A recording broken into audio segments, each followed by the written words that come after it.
tem 3 tipos de crise. Fala comigo: crise pessoal, crise territorial e crise global. A crise pessoal é quando eu enfrento uma crise, você enfrenta uma crise, e quem está em sua volta não está passando por aquilo. É uma crise pessoal. Ela não alcança um bairro, uma cidade, ela não alcança um estado, um país, ela alcança só você. Isso é uma crise pessoal. Agora existe a crise territorial. O que é a crise territorial? É aquela crise que alcança um bairro, alcança uma cidade, alcança um estado, alcança um país. Quer ver um exemplo? Nós tivemos aqui uma crise territorial quando houve o rompimento da barragem, daquela questão da Samarco. Faltou água em Governador Valadares, não faltou água no estado de Minas, mas foi uma crise territorial, onde a nossa igreja colaborou, nós conseguimos mais de 2 bilhões de litros de água, lembra? Ajudamos as pessoas que precisavam. Aquilo foi uma crise territorial, que às vezes acontece. Agora existe a crise global, que é essa crise da pandemia do coronavírus. O mundo inteiro está enfrentando a mesma crise. Então hoje eu quero aprender com a igreja, através da palavra de Deus, como enfrentar crise e, além de enfrentar, vencer a crise e chegar do outro lado cantando o hino da vitória. Então, para começar, o céu não está em crise, do céu continua vindo vitória, do céu continua vindo milagre, do céu continua vindo a presença do Espírito de Deus, do céu continua vindo tudo que a gente precisa. Primeira coisa para entender, capítulo 26, versículo 1 diz: sobrevindo fome à terra, além da primeira vida nos dias de Abraão, foi Isaque a gerar avistar-se com Abimeleque, o rei dos filisteus. Primeiro ponto aqui, irmãos, eu não posso fingir que não existe uma crise. Eu tenho que reconhecer. Agora, reconhecer não significa que eu vou me prostrar, mas reconhecer significa que eu vou ter que tomar providências. Não dá para eu estar devendo e continuar indo todo dia comendo em restaurante. Não tem jeito. Todo dia indo para o rodízio, gastando R$40. Vai ter que ser no máximo um PF de 10. Eu estou numa crise financeira. Como é que eu vou sair agora? Vamos viajar? Vamos. Está na crise? Se vai viajar, vai num lugar mais pertinho. Em vez de ir para a Disney, vai pescar aqui perto. Faz um piquenique. Está devendo. Como é que eu estou devendo e eu vou para a Disney, quem eu estou devendo vai me ver lá na Disney e falar: olha o miserável lá, está me devendo e está na Disney. Não dá para tapar o sol com a peneira. Eu tenho que reconhecer a crise. Está doente? O médico passou uma receita? Como é que eu vou dar um de bobo? Não, vou tomar remédio não, larga para lá. Eu tenho que reconhecer, senão eu nunca vou sair dela. Está enfrentando uma crise conjugal? Procure ajuda. Entenda que você está enfrentando uma crise emocional. Procure ajuda. Tem coisa que você consegue superar sozinho, mas tem coisas que você vai ter que precisar de ajuda de outros. Então, eu não posso fingir de bobo. Eu não posso tapar o sol com a peneira. Para eu vencer a crise, em primeiro lugar, eu tenho que reconhecê-la. Se eu não reconhecer, eu não vou superar. Por isso que você vê pessoas que elas enfrentam o mesmo problema há muitos anos. É a mesma crise há muitos anos. Por quê? Todo mundo vê, mas ela finge que não existe. Então, reconheça que ela existe, mas saiba que Deus é poderoso para trazer vitória. Você já conversou com alguém que você quer ensinar, você quer instruir, mas a pessoa não quer aprender? Acho que todos nós já enfrentamos isso. Você quer ensinar a pessoa um caminho certo, porque ela está agindo de forma errada, mas ela diz: não, não é assim não. Em outras palavras, ela está dizendo: não tem nada disso. Eu não estou errado. A sua maneira de me ver é que está errada. É o que você faz? Você recua e deixa a pessoa continuar errando. Porque ela não reconheceu o erro. Ela não reconheceu a crise. Ela não reconheceu. Infelizmente, existe uma doença pior do que o coronavírus. Qual é, pastor? Fala comigo. Desculpite. É quando você fala para a pessoa que tem um problema, ela tem que mudar de rota, mas ela dá desculpa. Então, o primeiro ponto é isso. Segundo, olha o verso 2, por gentileza, o que diz. Olha o verso 2. Apareceu-lhe o Senhor e disse: não desças ao Egito, fica na terra que eu te disser. Segundo ponto, quer vencer uma crise? Fala comigo, obedeça a Deus. Você repara que no meio da crise Deus fala: Isaac, faça isso. E Isaac não questionou. Isaac não murmurou. Isaac não disse: ó Deus, espera aí.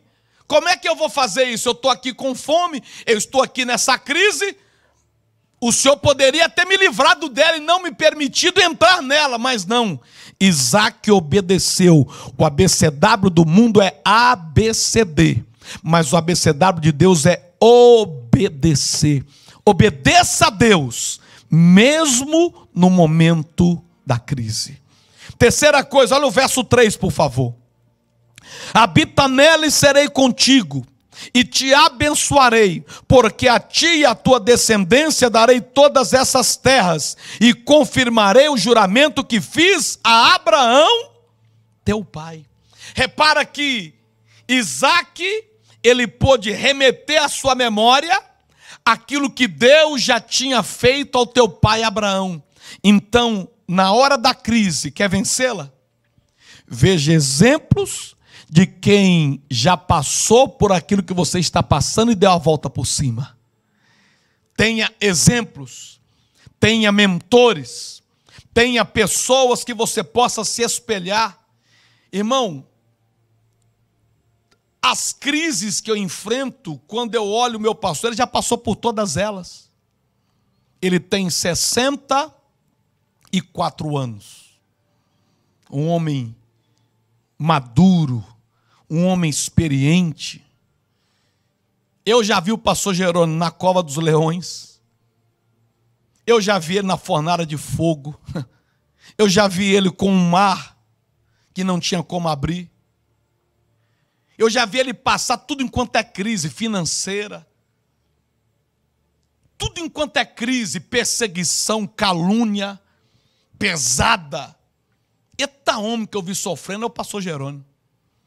Então, o que eu passo, ele já passou. Quando você tem um mentor, porque todo mentor ele é muito experimentado. Toda pessoa que vence na vida, ela passou por muitas coisas difíceis. Por isso que ela venceu. Não tem como você declarar um vencedor sem ele ter lutado. O problema é que tem gente que quer vencer sem lutar. Aí não dá. Então todo vencedor ele lutou. E eu fui auxiliar do pastor Jerônimo durante 8 anos. E quando eu fui para tempo integral, ajudar na igreja, eu não sabia pregar, não sabia nem segurar no microfone. Só que eu já tinha feito o curso de contabilidade, eu tinha formado em contabilidade. Aí, quando eu fiquei, estava lá uns 6 meses lavando igreja, essa era a minha obra, né? Eu aprendi a formar corrente das 7 orações, orar com a mangueira na mão. Eu lembro que um dia ele falou assim, Flamarion, você está treinando? Porque o dia que eu te der a oportunidade no altar não é lugar de aprender, não. Eu só deixo pegar no microfone no altar quem já sabe. Eu falei, ô pastor, como que é? Tem algum curso para aprender? Eu falei, tem. Eu falei, onde é? Ele falou assim, com a mangueira na mão. Enquanto você estiver lavando a igreja, você começa a orar. Igual os pastores da igreja oram. Ó, grande Deus e poderoso. Esse é o curso, com a mangueira na mão. Você gasta quanto tempo para lavar a igreja? Eu falei, umas 2 horas. Então você tem 2 horas para treinar. E eu fazia o curso para aprender a orar lavando a igreja. E aí foram 8 anos. Irmãos, depois de eu estar 3 anos na igreja como tempo integral, é que eu fui ter a oportunidade de pegar no microfone. E ali eu era garoto de recado, ali eu comprava pão para os pastores, de tarde eu fazia serviço bancário, e aí ele me trouxe para ajudar na administração, depois que eu já estava lá um tempo, que eu falei com ele que eu tinha o curso de contabilidade, eu ajudava a contar as ofertas depois do culto, igual os diáconos aqui vão para as ofertas, era isso que eu fazia. E as ofertas eu ia para a tesouraria, contava as ofertas, e aí depois de um tempo eu me tornei o líder do escritório da igreja. Tinha lá a Margarete, tinha o Irineu, eram 5 pessoas, a igreja é muito grande, a igreja já tem 10 mil membros.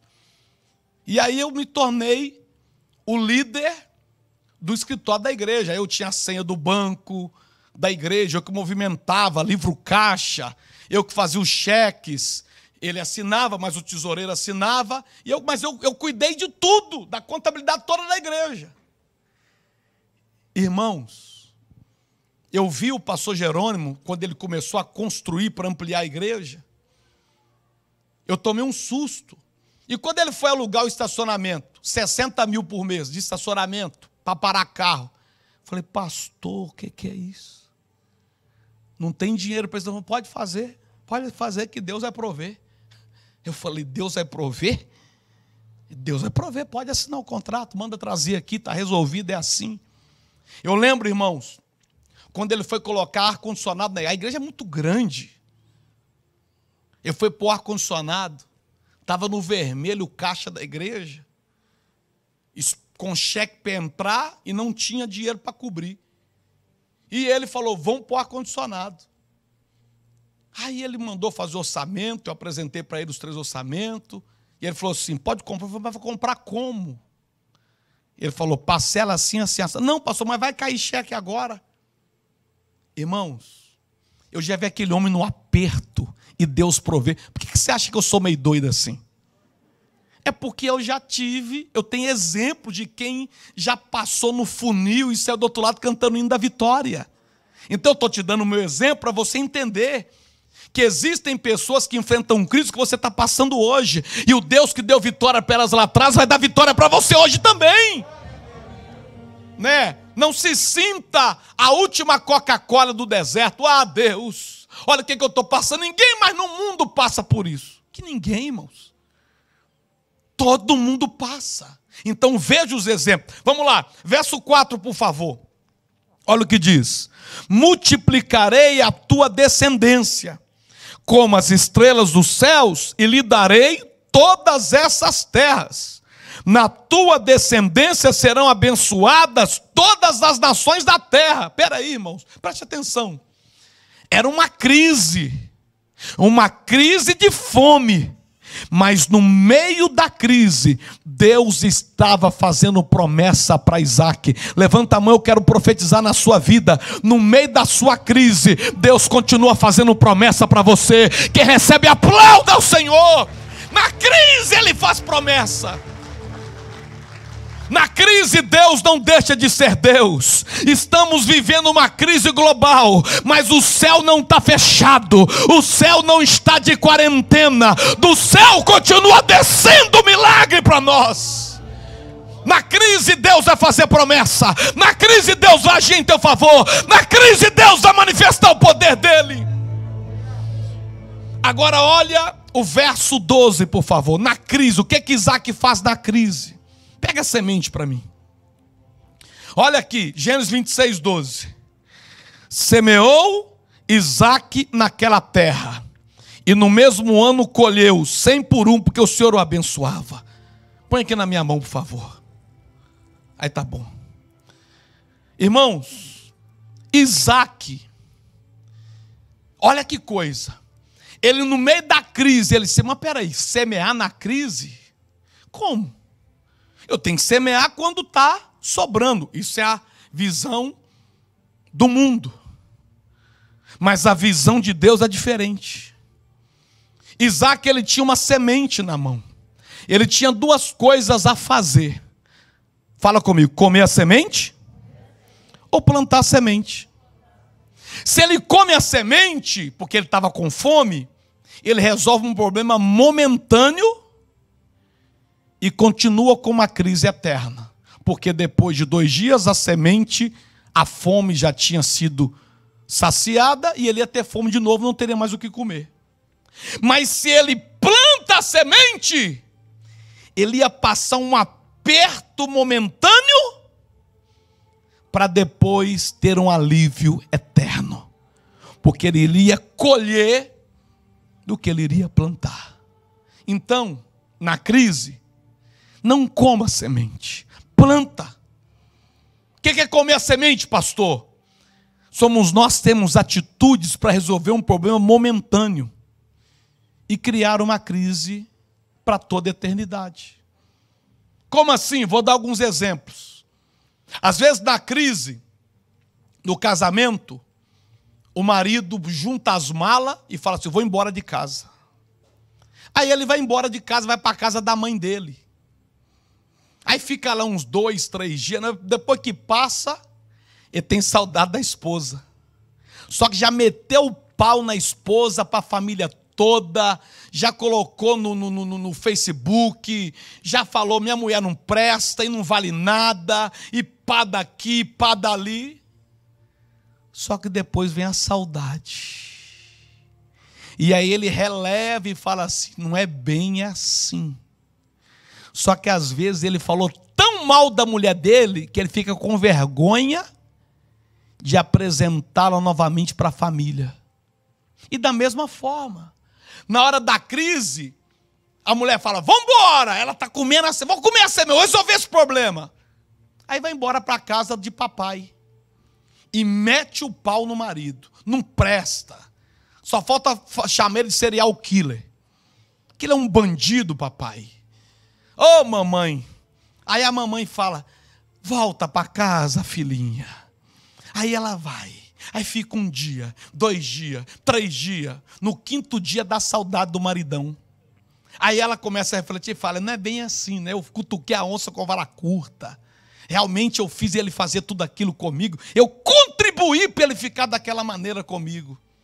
Só que aí, em alguns casos, ela falou tão mal do marido para todo mundo, que ela não tem mais coragem de trazer o marido de volta, de andar com ele de novo. E aí, aquele problema que poderia ser resolvido momentaneamente, por ter comido a semente, virou uma crise eterna.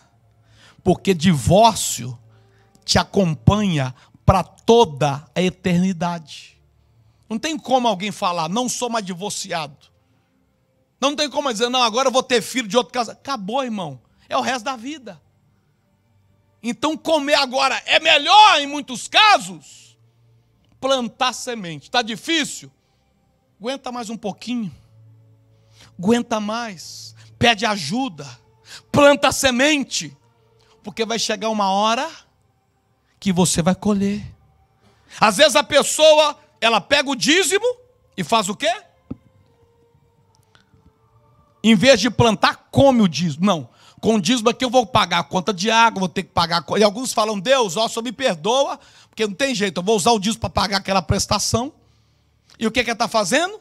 Comendo a semente. Resolveu um problema momentâneo? Resolveu. Pagou um problema? Pagou. Mas vai gerar uma crise para toda a eternidade não ser fiel a Deus nos dízimos. Da mesma forma nas ofertas. Então, querido, quer vencer crise? Vamos aprender com Isaac? Diga para quem está do seu lado: não coma semente. Diga para ele assim: ó, plante, porque Deus dá vitória. Quem entendeu, aplauda ao Senhor, igreja. Não coma, plante. Pode doer na hora, mas depois passa. Aí diz assim, ó, no verso 12 ainda: semeou Isaac naquela terra e no mesmo ano colheu 100 por 1. Por que Isaac colheu 100 por 1? Ele era um agrônomo fenomenal? Será que ele colheu 100 por 1 porque ele tinha um adubo especial? Sabe por que ele colheu 100 por 1? Fala comigo: o Senhor o abençoou. Quem vai te fazer colher do que você planta não é homem dessa terra, mas é o Deus que você serve, que está nos céus.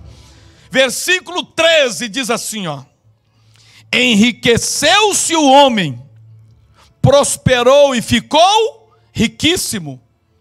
Nesse texto do telão está: engrandeceu o homem e foi se enriquecendo até que se tornou muito poderoso. Irmão, a minha pergunta: Isaac ficou grande. Grande significa se tornou reconhecido, se tornou um exemplo. No meio de quê? No meio da bonança? Não, no meio da crise. Se prepare, no meio dessa crise Deus vai te honrar. O que mais? Ele foi empobrecendo? Não, ele estava com fome, a terra de fome, mas no meio da crise Deus o enriqueceu. Se prepare, tem riqueza de Deus para você no meio da crise. Irmãos, e riqueza não quer dizer só coisas financeiras, não. Sabe por quê? Tudo que é barato, você compra com dinheiro. Caro é aquilo que dinheiro não compra. Eu vou repetir. Fala comigo: tudo que é barato se compra com dinheiro. Diga: caro é aquilo que dinheiro não compra. Então, você se tornar uma pessoa rica, não é para você comprar coisa barata com dinheiro. É para você adquirir coisas que dinheiro nenhum compra. Como assim, pastor? Carro é barato. Tem carro de 10 mil, de 50 mil, de 100 mil. Você compra com dinheiro, é barato. Agora, prazer, para você andar naquele carro, feliz, alegre, dinheiro não compra. Casa é barato, você compra, junta dinheiro, compra na prestação, vai para o consórcio, demora 10 anos, compra à vista, 100 mil, 200 mil, 500 mil, 1 milhão, 5 milhões, não importa o valor. Você compra. Com dinheiro você compra, porque é barato. Agora, ter paz dentro dessa casa, ter respeito dentro dessa casa, ter comunhão dentro dessa casa, ter felicidade dentro dessa casa. Ah, irmão, dinheiro não compra isso não. Dinheiro não compra paz. Vou pagar R$1.000 da paz. Vou pagar R$100.000 para eu ter alegria aqui em casa. Não. Então, por favor, dê menos valor às coisas baratas que dinheiro compra e dê mais valor às coisas caras que dinheiro não compra. Porque aí você será uma pessoa rica e uma pessoa próspera. Quem toma posse dessa palavra, aplauda e glorifica o nome do Senhor. Para encerrar, versículo de número 15. Olha o que diz: e por isso lhe entulharam todos os poços que o servo de seu pai haviam cavado nos dias de Abraão, enchendo-os de terra. Irmãos, a Bíblia diz que no meio daquela crise que a gente vê no versículo 1 de Gênesis, que era uma crise de fome, Isaac, ele se tornou um exímio, um expert. Ele se tornou alguém que com muita excelência cavava poços. E quando você continua a leitura aqui da Bíblia, você vai ver os poços que ele abriu e o significado de cada poço. O que é que eu aprendo, pastor? No meio dessa crise, Deus vai te dar projetos novos que você nunca teve, profissões novas que você nunca imaginou que faria. Isaac nunca pensava que ele ia virar abridor de poço, virou. Isaac nunca imaginava que ele se tornaria alguém que ia cavar poços, cavou. Isaac nunca imaginava, se prepare, Deus vai te conduzir a fazer coisas que você nunca imaginava que iria fazer, mas você vai fazer com excelência, porque a mão de Deus vai estar sobre a sua vida.